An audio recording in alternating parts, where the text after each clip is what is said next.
ఈరోజు తెలంగాణ రాష్ట్రంలో ఒక చీకటి రోజులాగా వర్ణించవచ్చు. ఎందుకంటే సమాజానికి ఉపయోగపడేటువంటి దేశ అభివృద్ధి పడేటువంటి స్కూళ్ళల్లో విద్యాలయాల్లో ఈరోజు డ్రగ్స్ అనేది ప్రవేశించడం, అది సమాజానికి, దేశానికి, మన రాష్ట్రానికి, ప్రతి ఒక్క పేరెంట్ కూడా ఈరోజు దానికి ఆ విషయాన్ని తెలిసిన తర్వాత మనం సిగ్గుపోవాల్సిన అవసరం ఉన్నది.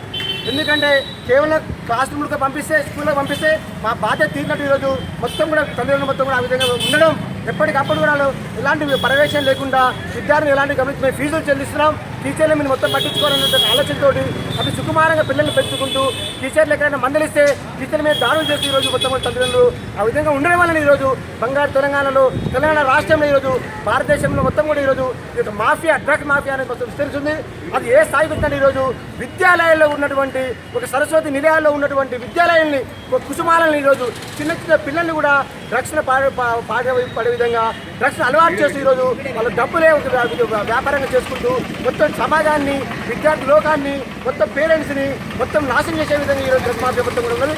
కాబట్టి మేము తెలంగాణ ప్రైవేట్ టీచర్ ఫోరం నుంచి ఒకటే మేము తల్లిదండ్రులు కోరుతున్నాం, ప్రభుత్వాన్ని కోరుతున్నాం. ప్రభుత్వం ఖచ్చితంగా ఎవరైతే డ్రగ్ మాఫియాలో ఉన్నటువంటి వాళ్ళందరూ కూడా వదిలిపెట్టకుండా కఠినంగా శిక్షించాలి.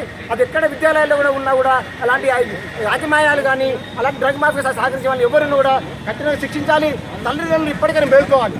ఈరోజు తల్లిదండ్రులు మేల్కొని ఈరోజు టీచర్లతో ఎప్పటికప్పుడు ఎప్పుడో కలుస్తూ వాళ్ళ విద్యార్థులు ఏ విధంగా ఉన్నారు, ఏ విధంగా చదువుతున్నారు, వాళ్ళ ప్రవర్తన ఏ విధంగా ఉన్నది అనే విషయాన్ని ఎప్పటికప్పుడు వాళ్ళ టీచర్స్ ద్వారా, స్కూల్ ప్రిన్సిపల్ ద్వారా, అదేవిధంగా క్లాస్ టీచర్ ద్వారా ఆ తల్లిదండ్రులు బాధ్యతాయుతంగా వ్యవహరిస్తే ఈరోజు ఇలాంటి సిచ్యువేషన్స్, ఇలాంటి పరిస్థితులు తలెత్తాయి కావు. కాబట్టి తల్లిదండ్రులు ఇప్పటికైనా తెలంగాణ రాష్ట్రంలో ఉన్నటువంటి తల్లిదండ్రులు అందరూ కూడా, అదేవిధంగా భారతదేశంలో ఉన్నటువంటి అందరు తల్లిదండ్రులు ఏదో మేము డబ్బులు సంపాదిస్తున్నాము, ఆ పిల్లలు సుఖంగా ఉండాలనేటువంటి ఒకే ఒక ధ్యేయం కాకుండా వాళ్ళు ఏ విధంగా ఉన్నారు, వాళ్ళ ప్రవర్తన ఏ విధంగా ఉన్నది, వాళ్ళ స్కూల్కి వెళ్తున్నారా లేదా అనేది మొత్తం కూడా బాధ్యత తీసుకొని ఎప్పటికప్పుడు పర్యవేక్షణ చేసుకుంటూ ఒక స్కూల్స్లో టీచర్స్ని, పేరెంట్స్ మొత్తం కూడా కుటుంబ వాతావరణంలాగా పనిచేసే విధంగా ఎప్పటికప్పుడు కమ్యూనికేట్ చేసుకుంటే ఈరోజు తెలంగాణలో కానీ భారతదేశం కానీ మొత్తం కూడా ఈ డ్రగ్స్ మాఫియాని తరిమేసేటువంటి అవకాశం ఉంది. కాబట్టి తెలంగాణ ప్రైవేట్ టీచర్ ఎవరో ఆ విధంగా అప్పీల్ చేస్తుంది. జై తెలంగాణ, జై టీబీడీఎఫ్, జై టీబీడీఎఫ్, జై టీబీడీఎఫ్, జై టీబీడీఎఫ్, జై టీబీడీఎఫ్, జై టీబీడీఎఫ్.